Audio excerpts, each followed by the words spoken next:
Welcome back to part 2 of KPMG's Africa Conversation Series. I'm Alishia Seckam and we're broadcasting live from KPMG's headquarters right here in Johannesburg, South Africa. And today, putting the spotlight on Africa's infrastructure story. With us in studio this morning and joining us for this conversation is Mohsen Sidat. He's Associate Director of Power and Utilities at KPMG. Aiden Bakery, who's Head of Business Development at Seckam, still with us, as is Pit Sobola, who's Project Manager at PRASA. And then joining us from our studios in Nairobi, Kenya, is John Kirutu. He's Head of Global Infrastructure Projects Group East Africa at KPMG. Thank you all for joining us today. Mohsen, let's start off with you because we've looked at the kind of investment merits that the infrastructure story on the continent presents, the kind of funding models that we possibly could be exploring moving forward. It's agreed that a big part of that investment needed is for that of development within the power sector specifically. It's certainly top of President Goodluck Jonathan's agenda over in Nigeria. Are governments actually opening up the playing field enough for private sector involvement in this space? Okay, thank you and good morning, Alishia. I think as we stand today, we see the continent really embracing privatization, private sector participation. We've seen the Kenyan example, which probably John will speak about, being quite successful. We see projects across the continent gaining in terms of popularity. We see increasing investment from the private sector in developing projects, and there's an increasing number of power purchase agreements being concluded across the continent. So these are positive signs, and definitely the public-private partnership model seems to be working in several countries. John, let's bring you in here because Mohsen highlighted the fact that Kenya is a working example of one country that is getting it right. So let's take a look at how private sector players have leveraged off that investment opportunity.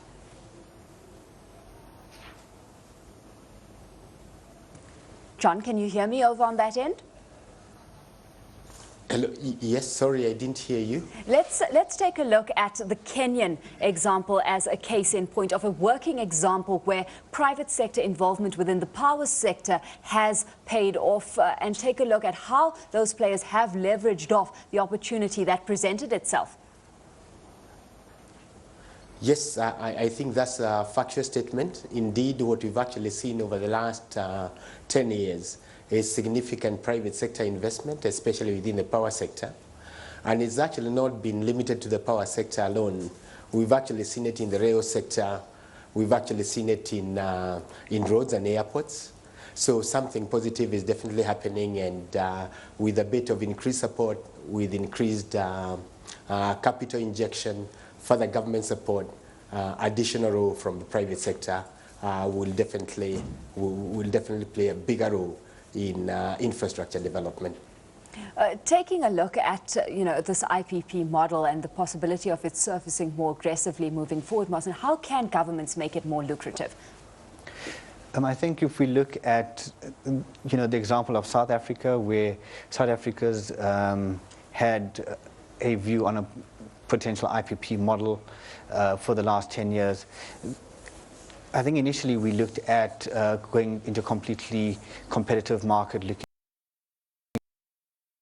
and that period of time, the sort of initial 5 years when South Africa dabbled in that, found it quite difficult to get the kind of IPP interest in that sort of model.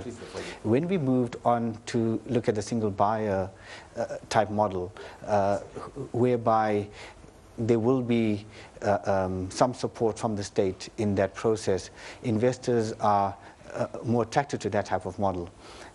Recently, we've seen with several of the programs that have been run to attract IPP investment, there's a significant interest. The renewable program, for instance, is probably about 10 times oversubscribed. So that shows the type of interest that we're getting in the South African market. And similarly, John will probably be able to comment on the Kenyan example, which is quite similar. Yeah, well, we will be getting back to John in just a bit, but let's bring in you here, Pet, because looking at an aspect, let's look at infrastructure in transport specifically, and that segment. I know that you're primarily focused on passenger rail, but I touched on export volumes out of Richards Bay Coal Terminal in a conversation I had earlier this week, and many saying that we need to focus on expansion in that space where we're facing massive bottlenecks in terms of getting commodities, for example, out of the countries. Why the delay that we're seeing on that front?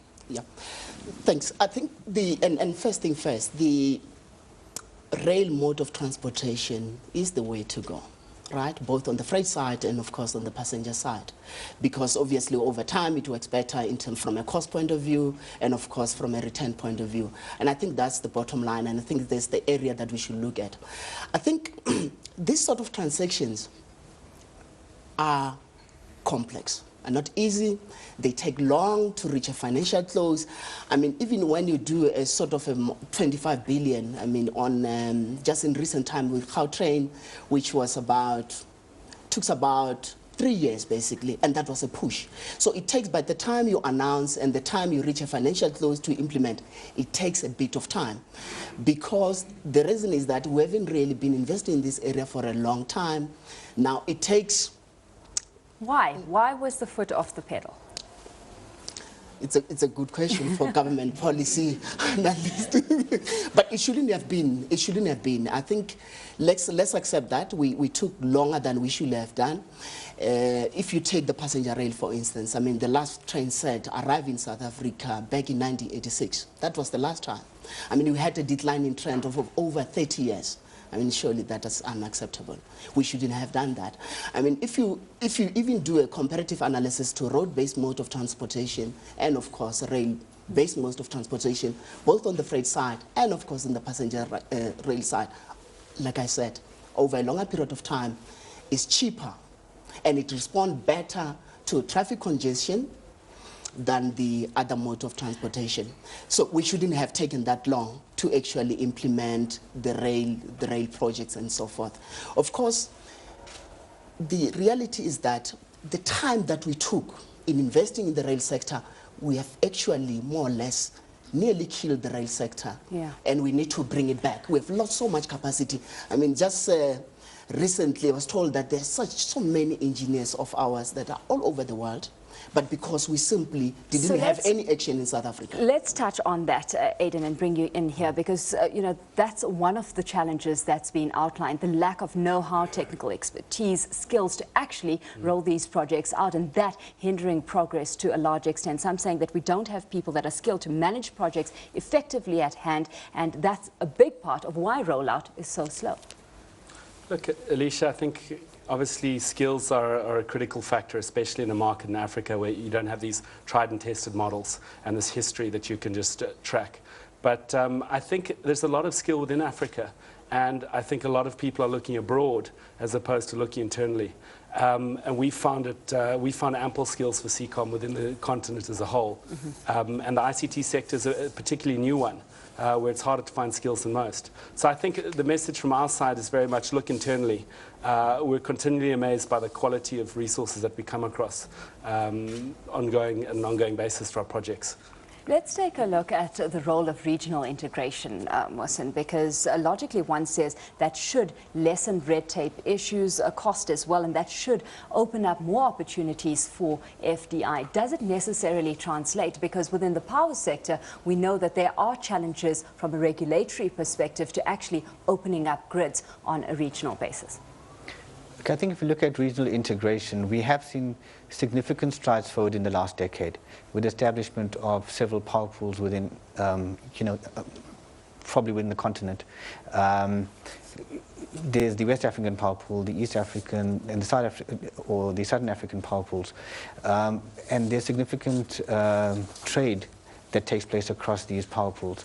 Clearly, moving forward, what would be probably a more desirable state would be to have a far greater integration between the countries in terms of transmission network infrastructure integrating from one country to the next, and the ability to wield power over much longer distances than we have currently. John, of course, we've got the East African Common Market Protocol just having been signed, and that showing or illustrative of a regional bloc as a whole, where we've had this commentary that, we need to bulk up, that Africa needs to consolidate. How has it been working from, the recent past in East Africa's favor? I would sort of say in a nutshell that there is a lot of political support, and also the public support is obviously not something to ignore. But that said, there are a couple of challenges. One is that we didn't have a unified policy for a region. Individual policies or individual country policies always sort of took into account each country's requirement. So the first stage will obviously entail a bit of harmonization across the region, then the greater buy-in across the East African community. But with the political will, we do not think that is unsurmountable. So generally, yes, we'd say it's going on pretty well, but there are a couple of challenges. Let's take a look at some of the challenges that you face and the strides being made to actually overcoming them. Now that paperwork, or the signature and that the signature has been put on paper in terms of creating that regional bloc, is it easier to overcome the challenges? Yes, obviously much easier, because that means there is total political support. But you have a bit of work to be done at the regional institutions level. And that again also requires a bit of capacity building, public support to sort of get it 100% efficient. Aidan, finally, let's shift focus to the ICT sector here and developments there specifically, because it's one sector where competition is certainly heating up from a private sector perspective, involvement there ramping higher. How does that industry dynamic translate into development on the ground as you see it? Look, our view, especially in the ICT sector, and especially where we are in submarine cables, is that competition is essential. It's been the defining factor in disrupting the monopolies that we've come across in Africa in terms of high-cost bandwidth. So for us, it's, competition keeps prices down. It breaks the monopolies. It provides alternative sources of connectivity, which is a big part of the fiber optic and in the internet environment and platform. So for us, I think competition is great from a consumer perspective. For us, it applies pressure to us in an industrial perspective. But I think it's healthy. And I think that you highlighted was healthy is the fact that possibly we are coming off such a low base, because it really puts you at the front foot of emerging technology. You get this cliche that's going around a lot of leapfrogging. But it's very true in the sector where you don't have the legacy of equipment and infrastructure in Africa. Africa bypassed the whole telephone to the house era. We've got 70% of our continents in these rural, disparate areas where a mobile phone is the only way you get connected. So, for us, it's been a great opportunity to leapfrog other technologies, and we're seeing it now, the mobile sector in Africa. The fixed mobile environment, mobile phone sector is just blowing away any predictions. And there are wonderful stories about that I can go into later. Well, John, to what extent are governments starting to prioritize infrastructure development within the ICT space? Because there was a stage where governments had found it difficult to prioritize things like ICT development when basic infrastructure requirements, that of power, road, rail, were sitting at a deficit, and such big deficits. I think the government within the region indeed recognized the role of ICT. And we say this because if you talk of, for example, a region that has been blessed with a couple of cable providers would be East Africa. As you know, we have Seckam, we have people like Teams, we have the Easy platforms, and there are many others that might come in due course. So in terms of support, we think there is support. Furthermore, they also intend to come up with like a private pack for ICT developers. We've actually seen the same initiatives being carried through in Tanzania, Uganda, and Rwanda. So from a priority point of view, and as was quite rightly said by somebody else, ICT continues to play a very, very significant role within the region. We know it's had immense sort of impact on the GDP growth rates. And Kenya, just for your information, probably today has some of the lowest tariff rates in the world. Yep, we're all too familiar with the kind of tariff wars and battles that are ongoing over in East Africa. At this stage, we'd like to open up the conversation to members of the audience. So if you have any questions for our esteemed panel of guests, they're ready to field them. We have a roving microphone that's doing the rounds as well. If I can just ask you to bear in mind that we've got a lot to get through, so if you can keep your questions concise and to the point, that would be much appreciated. Also bear in mind that Debase is still sitting in the audience, so if you've got questions for him specifically, feel free to ask them as well. Our first question. Yes, good morning, Alishia. My name is Thierry. I'm the chairman of DRC of South Africa Chamber of Commerce. My question to the panelist is, Mr. Sebola said Africa does not present bankable project to the private sector's investors. In the other way, we said Africa need 48 billion to do infrastructure in Africa every year. So what's a characteristic or the approach of private investors to look at this 48 billion to grab it in terms of infrastructure in Africa? So anyone can answer that question. Okay, would you like to pick? Yep. Let me just go to the point that I've made earlier on. I think the assessment in doing infrastructure requirement in one country to the next and so forth, that is one thing. But once you get to a transaction by transaction, that's where the complexity comes in. And I think that's where we need to recognize and spend a bit of time on. I mean, some of these multi-billion worth of investments, we know that it will take you about just 18 months just to prepare a fully fledged feasibility study. And once that fully fledged feasibility study is out, is ready, it needs to be shared with the market. Once it's shared with the market, obviously the market will have to make its own determination and say, well, they subject to their own rigor and safely say, it's a bankable project or it's not a bankable project. And that is one issue that we need to recognize. And when we say we need to make sure that at least we have a pipeline of bankable projects at any given time.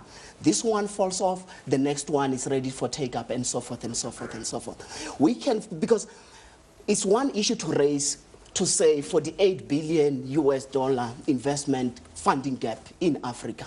But the second issue that is very key is to say how you actually fill up that gap. And that's where you need to spend a bit of time to do a proper feasibility study that will obviously be acceptable by the market, because obviously they have to put their rent and cent into. If you are requesting any external funding, moving away from the traditional method of funding, that's where you need to spend a bit of time.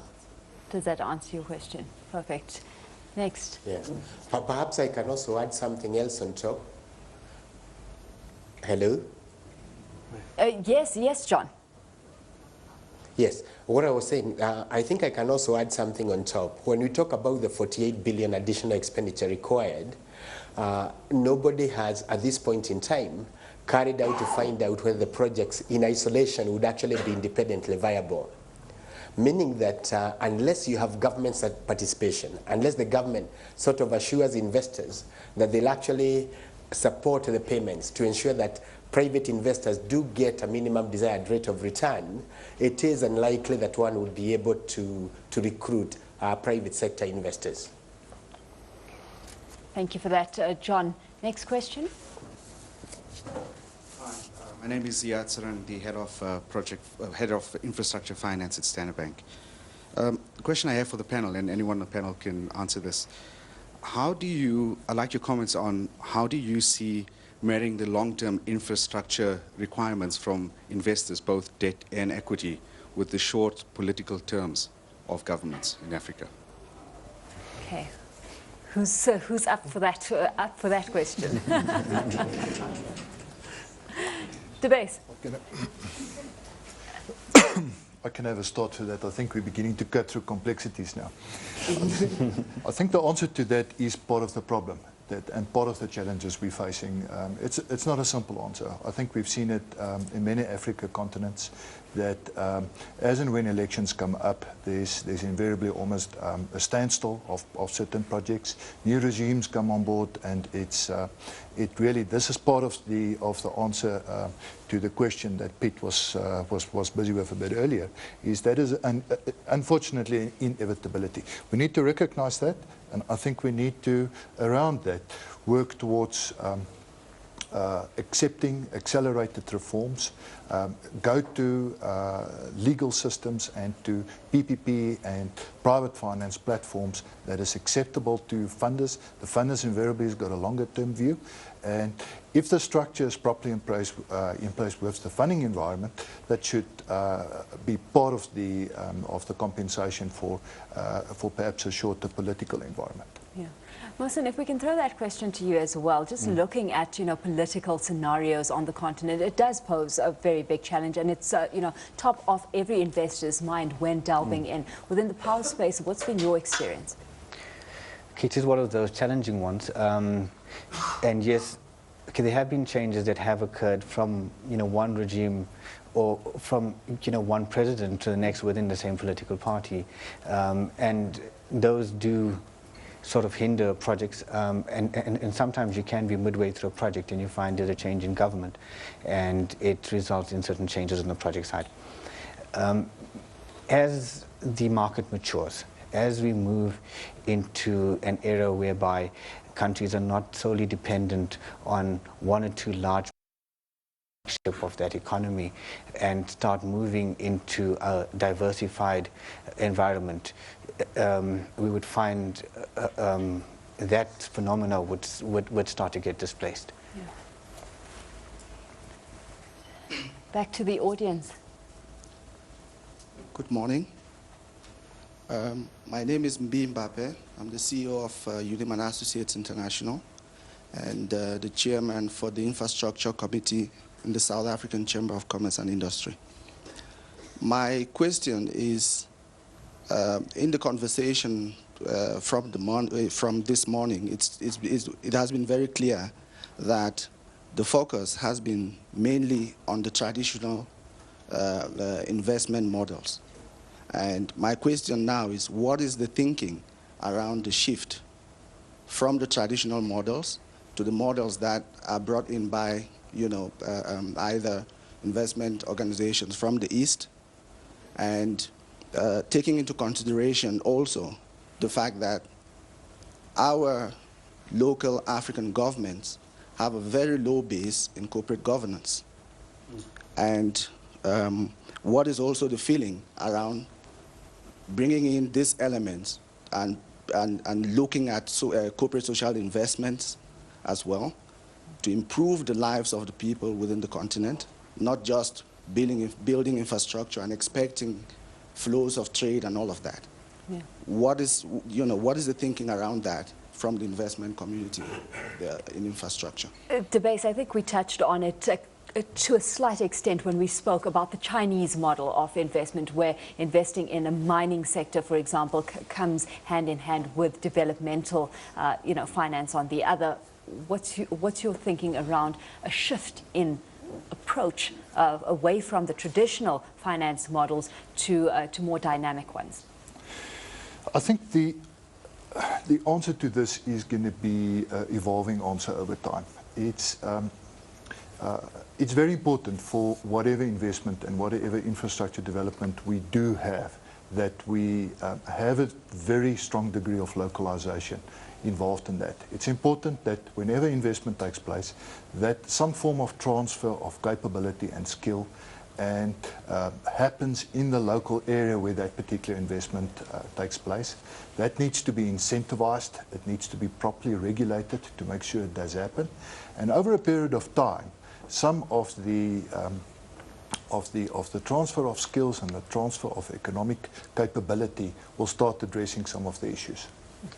We've managed to get a question in from the KPMG offices over in Namibia, where Tobias Kajire, who's a General Manager of Finance Administration and IT over on that end, has asked, from a financing point of view, the recovery of depreciation costs to be used for capital infrastructure maintenance and eventual replacement in future is extremely challenging. And Tobias believes that this is due to the fact that we've got no formal financing framework put in place to secure funding from the state for any shortfall in revenue levying. And he cited an example from the aviation industry, saying that the mandate there is to ensure air travel remains affordable, which automatically limits the charges an entity can realistically recover from its customers. He believes that the problem affects all transport infrastructure in the country, especially larger countries with limited populations like Namibia.